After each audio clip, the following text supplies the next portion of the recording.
Star Wars Battlefront is almost a decade old at this point. No, not these ones. Literally, this game is almost 10 years old. We're coming up on almost the decade anniversary of the EA DICE original Star Wars Battlefront game. And this is a game that meant a lot to me. I played so much of this game back when I was in high school, and specifically, I remember being on like holiday break, whether it be like Christmas vacation or, even summer break, something like that, and just grinding out some Star Wars Battlefront as it was literally the best way to play any new Star Wars content. Now, it's pretty clear that this game that came out in 2015, the original Star Wars Battlefront, was taking a lot of inspiration from the original Battlefront titles from, way back in the day. What do you think? Whoa, very nice. It's very cool, Bateman, but that's nothing. What do you think?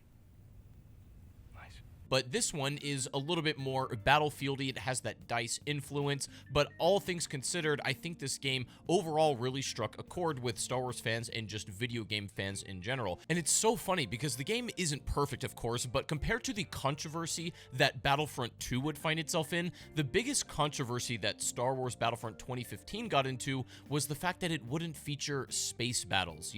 That was something very classic in the original titles that was so big. All of the galactic assault stuff wouldn't really be included in this game, no space battles, at least on launch, etc. When you put it into perspective, it's really interesting that the biggest trouble this game got into was, again, not having space battles, when in Battlefront 2, it became a much bigger monster with all of the loot box controversy and all that stuff, all the hot water they would find themselves in. This game had a lot going for it, but what I wanted to really know is how well exactly does Star Wars Battlefront hold up in current day? Because the thing is, even compared to Battlefront 2, for all of its problems, it had a lot more single-player content to offer than this game did. This was a primarily multiplayer-only game, or at least a lot of the modes were for cooperative or competitive play, not for solo, even though it did have a couple modes like survival. There were some things you can battle the AI, and a little tiny mission stuff here and there, but not like a full-on campaign or anything, barely any single-player content at all. So how well does it even hold up? When I got back on the game, I was greeted with that oh-so-familiar main menu. You have all of your different categories of modes you can play,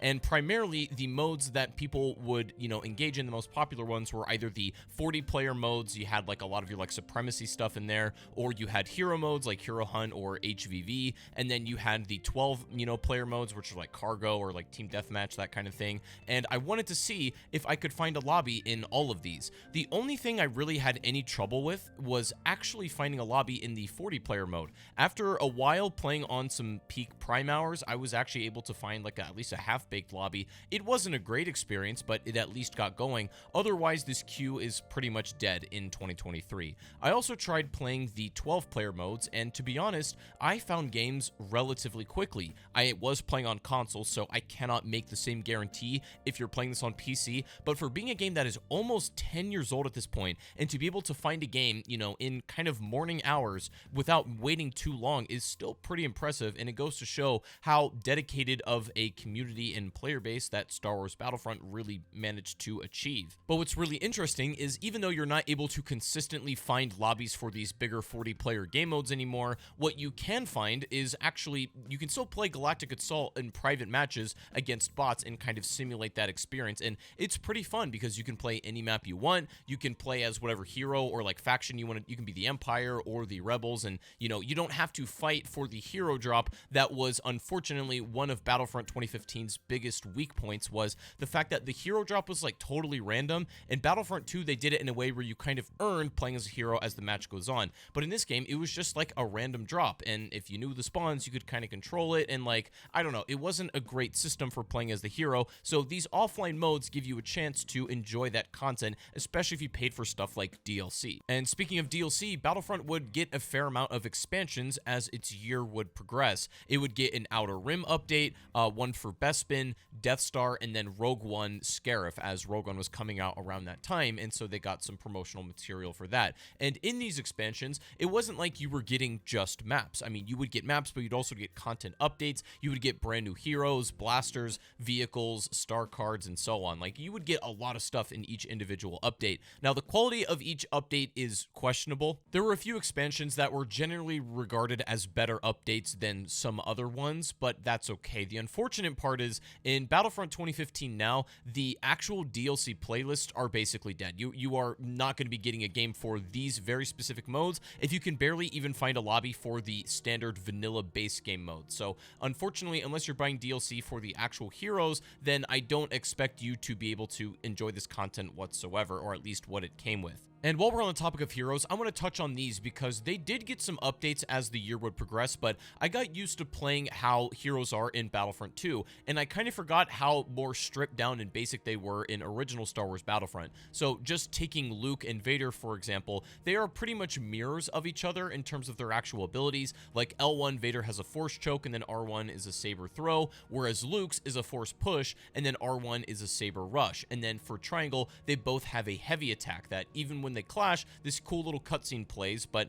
you know, they're basically one and the same. I think in general, it's accepted that blaster heroes are far and away better than saber heroes, even though there aren't that many in Battlefront 1. There'd be significantly more in Battlefront 2, but just the way that they function and play in this game, you can tell is a lot more like basic and simple than what they would do in Battlefront 2. I think the like hero to hero combat in Battlefront 2 is way better, to be honest. Like in Battlefront 1, you had some absurd things going on with heroes. I remember Boba Fett being beyond broken for a while before he got nerfed. Same thing with Leia, even though Leia is still super powerful in this game and is probably a top 3 hero at least in this game, period. Dengar and Bossk also had some broken mechanics when they released. Let's not even talk about Lando. I mean, almost every hero in this game had their like broken era, and I'm not saying Battlefront 2 necessarily was perfect with balance either. That's far from the truth, in fact, but Battlefront 1, I don't know what it is. It just feels like the combat and the hero balancing, the way they were designed, again, it's just a little more basic, but that's okay. That's kind of to be expected. Things are just a little more simple in this game, and that's fine, especially with the base game heroes, although they would receive updates later on. At some point during the DLC, heroes would start getting traits, and of course this only came with the new heroes at first, but then they were retroactively added to the base game heroes. You would see this little like 1, 2, 3 numerical sequence when you're playing as a hero, and what this would mean is like if you're fragging and getting a lot of kills, these would stack up and you would get additional bonuses applied to your character, such as like extra armor or dealing more damage, or Luke, you know, like able to be running faster, stuff like that. You would have these additional traits that would be applied if you're doing particularly well, which was a nice feature, but of course that was not here on launch. I remember there's a period of time I didn't play the game for a while, and when I came back, I realized that instead of playing as a shock trooper as the like special guard for when you're fighting alongside the Emperor, you actually got to play as a royal guard, and that was, you know, a brand new feature I didn't even know was a thing, and I was pleasantly surprised to see. There was a lot of quality of life updates that definitely came out as the expansions were rolled out to the game, and you know, that being just one good example. Besides all the new heroes, the expansions would also come with new game modes, although I cannot say I really enjoyed any of the DLC game modes more than something like Walker Assault or Heroes vs. Villains. Those are the two that I really spent most of my time playing. And as much as I absolutely adore Heroes vs. Villains, it's like practically my favorite thing in this game, I will say that it suffered from a lot of issues, especially as the expansions were rolled out, because it would add mechanics that weren't necessarily intended to be there from the start. For example, like either the trait system or the fact that some of the heroes were just completely broken and never really addressed. The fact that the Emperor and Leia, for example, could essentially infinitely heal and camp with enough time was something that they would eventually straighten out, but certainly, you know, shifted the meta, as it were, in the original Battlefront 1. Saber heroes compared to their blaster hero counterparts were insanely underpowered, and that's something Battlefront 2 would go at lengths to address, but it just felt really weird of like Darth Vader being like the weakest link out of the entire lineup of villains, and then Luke Skywalker more or less being the weakest link out of heroes. It's a very strange idea. One of the things that I feel like held the DLC back was how much they were trying to keep the like Star Wars canon feel, and that was one of the issues that it got criticized over, because you'll notice in all of the expansions, not a single new lightsaber hero was added, because who else are you going to add from that time period? I mean, it's pretty much just Luke and Vader for the most part. You could add Obi-Wan, but they didn't really go for that. I think the whole thing is they wanted to stay like canon within that time period and not get too crazy with it, even though Battlefront 2 would completely throw that out the window. You can have Rey fighting, you know, General Grievous, like they don't care. And I think in Battlefront 1, they really tried to keep the time period as this one cohesive thing, but I don't really think it mattered all that much. Like, they could have added someone like General Grievous to original Battlefront, and I don't think people would have cared cared all that much. It's a video game, and it would have been fun to have some of these other heroes, but, you know, picking from that time period, they had to kind of dig in the bottom of the barrel and be like, oh, we're going to bring Nia Nub as a hero. Like, okay. I mean, it's all right, like...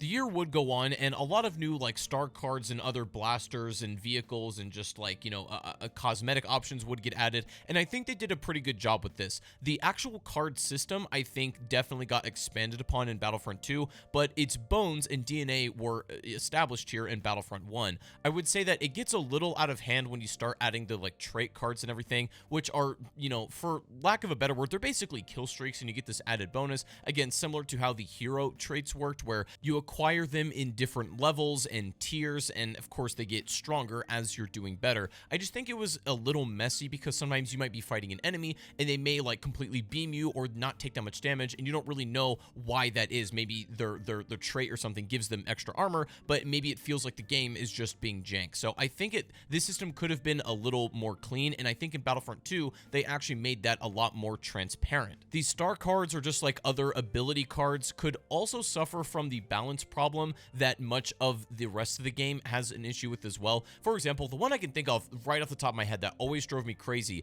is the pulse cannon sniper. It's like one of my favorite guns in the game to use. It's like so sick to have as your sidearm, and it feels good when you hit shots, but so commonly, for no reason whatsoever other than the game having like random RNG bloom on this gun, sometimes you would be dead on accurate and your shot would just totally whiff, like for no reason, even though you hit a perfect shot and you lined it up correctly. It's literally programmed just to randomly miss sometimes, and that drives me crazy, and I'm glad they kind of did away with that because you get hard punished for missing with this gun to begin with. So it should be a high risk, high reward weapon, but most of the time it's just high risk without the high reward. Not to mention, not your side cards, but your like powerful star card in the middle was actually hard limited, or you had like a certain amount of charges on it, and so you either had to acquire them in game or out of game. And so I don't really understand why they did this like limited number of them exactly, maybe to prevent them from being spammable in game, but they also have a cooldown timer on them for the most part, so it's like that should have resolved itself. I don't know, just like some weird balancing things that again Battlefront 2 would do a lot better. But I mean, with all of the expansions and all the content it came with, like, you know, just the peripheral stuff aside, getting 8 new heroes and like over 15 new maps was pretty damn good. Even though Battlefront 1 didn't have much going on in the way of space battles initially, it did have like some fighter squadrons mode, which were, you know, pretty fun on occasion. I didn't really play the vehicle modes a whole lot in this game. To be fair, it just wasn't really my cup of tea, but they were there for those people who wanted to enjoy that particular style of gameplay. Also, I'm just going to say it, visually, this game really holds up in my opinion. I think we're getting to that point in video games where, like, sure, the newer games do look a little better. Like, things that are released in 2023 do have an edge over what this looks like. However, I think for the most part, you could release Battlefront 3 and it looks aesthetically and, you know, visually, its color palette, its textures look kind of like this, and you could still get away with it. It's not a bad looking game. I think the Frostbite engine is just a good looking way to make games in general, and I think Battlefront 2015 still holds up, man. I think it's one of the best looking games from that era, which is crazy that in 2023, games still look, you know, roughly the same. Also, I didn't even notice this, but there is a whole VR mission that you can play in Battlefront, so it's like they're clearly already working with that tech all the way back in 2015, and while there's been, you know, some minor updates and upgrades to the Frostbite engine, like clearly all of the framework and DNA is still there and is very reflexive in this game. I just think it looks visually amazing. I had like no problem coming back to it and just looking at the game because it's so well done. DICE would also end up using Frostbite for future Battlefield projects as well as Battlefront 2, so I think a lot of their like practice and getting things to work in this engine was largely done in Star Wars Battlefront 1 or Star Wars 2015. Looking back at it, I think the biggest things holding back Star Wars Battlefront was the amount of missed opportunities they had. For example, I touched on it earlier, but only releasing heroes that are relevant to that time period I think was a bit of a missed opportunity, even though they added Rogue One characters, which, you know, it stretched it a little bit, but again, as much as I love the character selection and heroes in Battlefront 1, there's a big difference in like excitement and hype and just, you know, general interest in something like Anakin or Obi-Wan would have versus, you know, Nia Nub or Dengar. You know, not that they're not cool heroes in and of themselves, and it's neat having them in the game, but, you know, comparatively, I think it's still a missed opportunity, and it really felt as if they were bottlenecking themselves a little bit with that choice. I think a lot of people, including myself, wanted to see Galactic Conquest from the classic Battlefront games return, but they didn't, at least to the same capacity, and just the sheer lack of anything single-player content related does make this game kind of feel thin at points, especially if playing online just isn't an option for you. There's really not much to do. You can either just play the tiny little survival or mission modes that don't really have a whole lot going on, or you can play the, Walker Assault modes with bots, which is, relatively fun, but it's not the same as playing online. The online modes, if you can still find lobbies on console, is pretty damn fun still. I cannot make the same guarantee, and in fact, I'm pretty sure this game is beyond dead on PC, but on console, for the most part, you shouldn't have too much trouble even finding a regular heroes versus villains mode, or even something in just the 12-player playlist. For 40 players, good luck. I think it's a bit of a stretch there.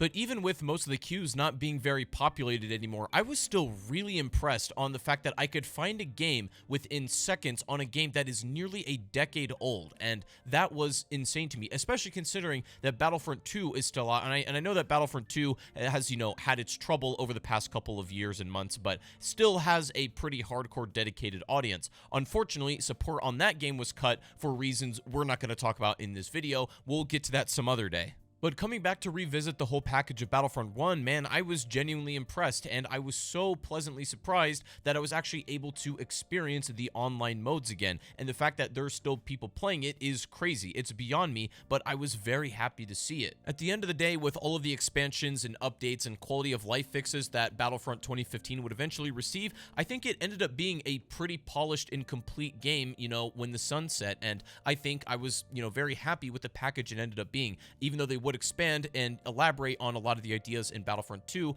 I think this game has great DNA and bones still, and I think DICE did an excellent job putting together a real true Star Wars experience for what was at the time the next generation of consoles. And again, it blows my mind how well it still holds up to this day, even though in less than 2 years, this game will have literally been up for a decade. But there are still a fair amount of people playing it, especially on console. It's still got its dedicated community that are diehard for this version of Battlefront specifically, and look, I think that's amazing. So if you have ever had the itch to go back and, check this game out, or even if you're just wondering what had happened to it, I'm glad that I revisit it and can report back to you that it's still alive and kicking somehow, and it's a game that I think actually aged very, very gracefully.